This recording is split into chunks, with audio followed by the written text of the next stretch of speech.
All right, well, let's do some clips, shall we? Yeah. Can we do Jerry's? Wait, okay. Oh, we didn't get to this yesterday. Is this what you were referring? Why don't you tee it up for me as I open up my sound sheet? Well, so this is Newman. It's Newman comes after him. Is that what happened? Newman is an anti-Zionist. That's why they had such conflict in that apartment. He's pro-Palestine? He's pro-Palestine. Jerry, he's pro-Palestine. He's pro-Palestine. I don't want him delivering my mail anymore.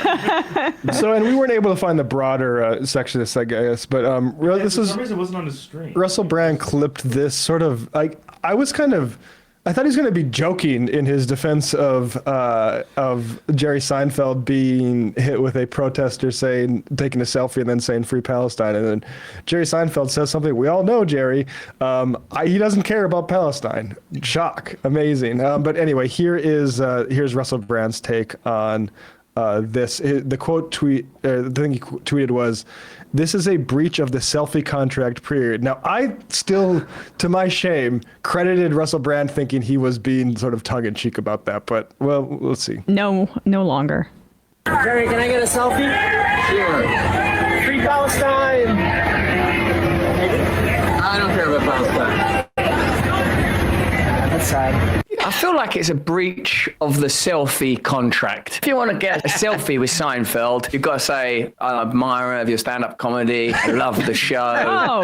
Selfie. Also, though, I've got strong views on the Israel-Palestine conflict. Strong views. I'm going to just bring that up in the midst of this. Jerry, Strong views. First of all, him saying the Israel-Palestine conflict is telling in and of itself. I'm sorry.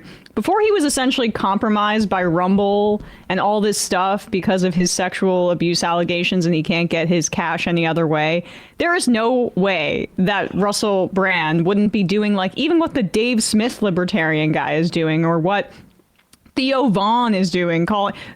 Joe Rogan called it a genocide, but we have this captured former comedian Russell Brand, Venture capitalist asset Russell Brand, who is just completely capitulating. I mean, as you say, Matt, like just having some familiarity with this work, it's like an alien has taken over his body, but it's really just that he was such an abuser of women, allegedly, that this is all he has left at this point. Also, Jerry, you do care about Palestine because you cared about it enough for you and your wife to fund counter protesters at UCLA or USC, I'm forgetting which LA-based college it was, to harass the pro-Palestine encampment there. He cares a lot about Palestine, just he cares a lot about it, seeing it eliminated. Yeah, and I think I'd be curious to survey some of the late 2010s Russell Brand content on Palestine. Imagine maybe there was a little bit of more courage there before he was entirely sort of succumbed to right-wing influence. But I will say, as somebody who, and I'm not joking about this, I go way back with Russell Brand, including this video here, if you can pull this up, Bradley, from 2006, I believe it is. Russell Brand, episode 22 of the BBC Six Music show. I've probably listened to all of these back like 15 or so years ago, like a dozen or so times, and if I'm being completely honest, I still think a good chunk of it's funny, particularly his producer Matt Morgan, but this part has always stuck out to me where his co-host Trevor Locke makes a joke about Russell Brand, and before I get to that joke, what he's talking about is Russell was in a coffee shop and was impatient to grab a paper when somebody had bounced their coffee on the paper, and Russell just pulled the paper out and it spilled. And so they're talking about this. You can already see like it's pretty antisocial behavior. But anyway, here's Russell sort of defending himself. Go even 5 seconds back on this. And then you hear Trevor Locke come in with a joke. And then Russell Brand, not always the most careful broadcaster. In fact, he got fired for being just insanely rude to people. But here he is a little bit skittish about touching on a certain subject. and then justice happened. He was covered in It coffee. wasn't his paper, it was a municipal paper. He could have asked me, would you mind lifting out that coffee, young fella, my lad, whilst I take He just paper? whipped out the paper, knocked his... Sorry, it was Russell's coffee that it was placing on the stack of newspapers that a guy wanted, and the guy started grabbing the paper. So Russell bat his coffee all over the guy, which is even more insane than I remember it. Sorry.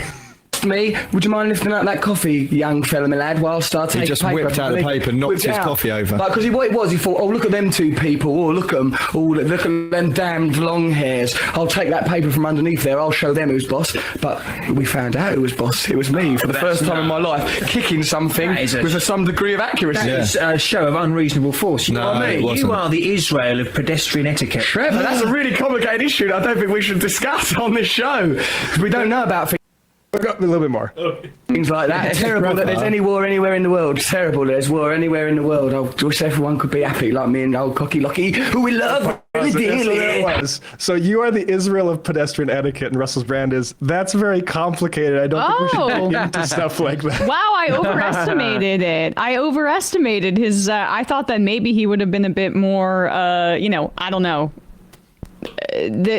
He was somebody who basically said that Labour in the UK wasn't delivering enough for working people for him to justify voting for them until Jeremy Corbyn. I would assume that those politics would align with being pro-Palestine. He did come out in favor of Miliband, but I mean, ultimately, that was where his audience was. Like, Yeah. he wasn't ready to turn Tory like he is But now. can we also just return to the selfie contract thing? I mean, can you imagine the level of just entitlement about saying that, like, we are not as famous as Jerry Seinfeld or famous at all. I'm like on the Z list or whatever. But we get noticed in public. Occasionally get noticed in public and occasionally are asked for a selfie. The idea that I would think that there's some sort of contract involved here, or there needs to be an exchange of goods or services or an understanding between people is ridiculous.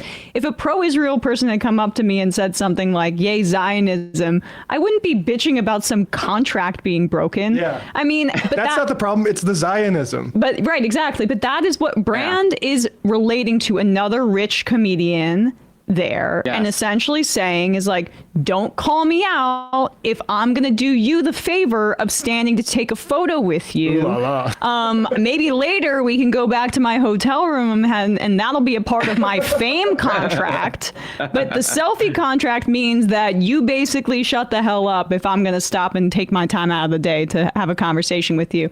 It's so entitled and weird. Yeah, we are your betters. If you would like to take a selfie with me, you can say how much you admire me, and that's it. That's about it. That's basically about That's it. contract law. Read That's Milton contract Friedman. law. Right.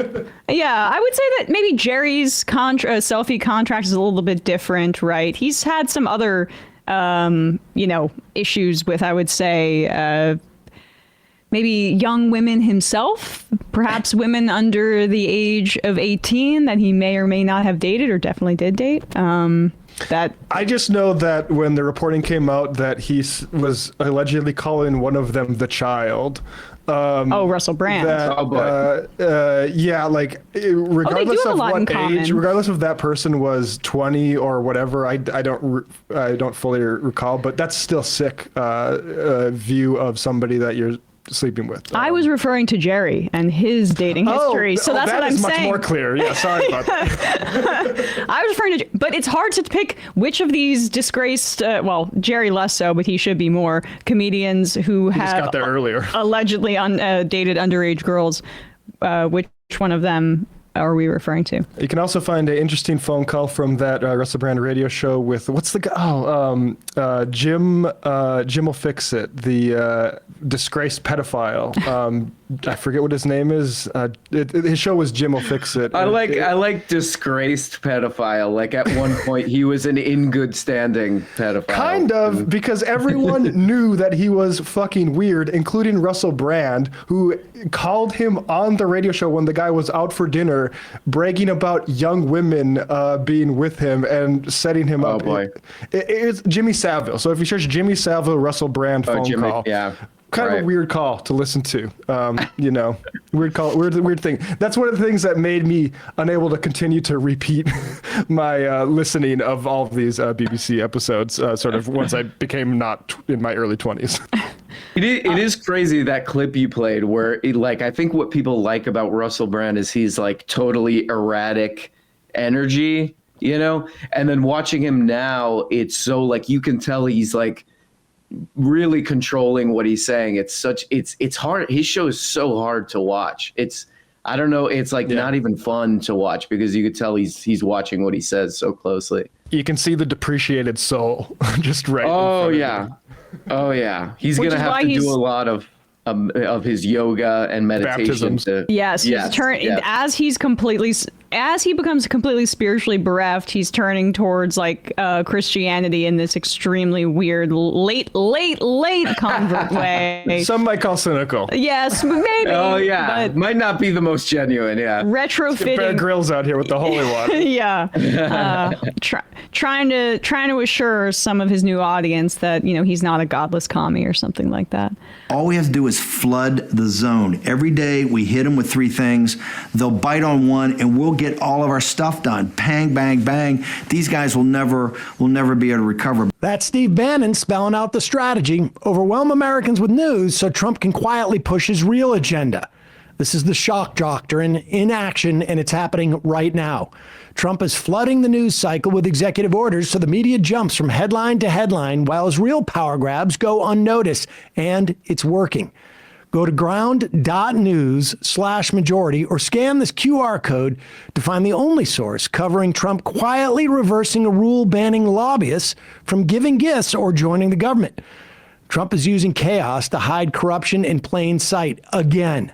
And unless you have ground news, you probably missed it. That's why I've relied on my partners for years now. Their app, website, browser extension let me compare coverage from across the political spectrum, find angles my usual outlets may have missed. Because I can't track everything Trump's doing or undoing, I've also built personalized feeds to follow key issues from independent sources I trust. This way, I'm not getting sucked into the same media traps everyone else does. So if you're tired of getting lost in the chaos, get the same unlimited access Vantage plan I use for almost half the price. Just go to ground.news/majority or scan my QR code to subscribe for $5 a month. If you aren't controlling your news, they're controlling you. Hey folks, don't forget to hit the subscribe button and check out our daily show. We do it every day at 12 p.m. Eastern for about 2.5 hours. We even take phone calls. You should check that out.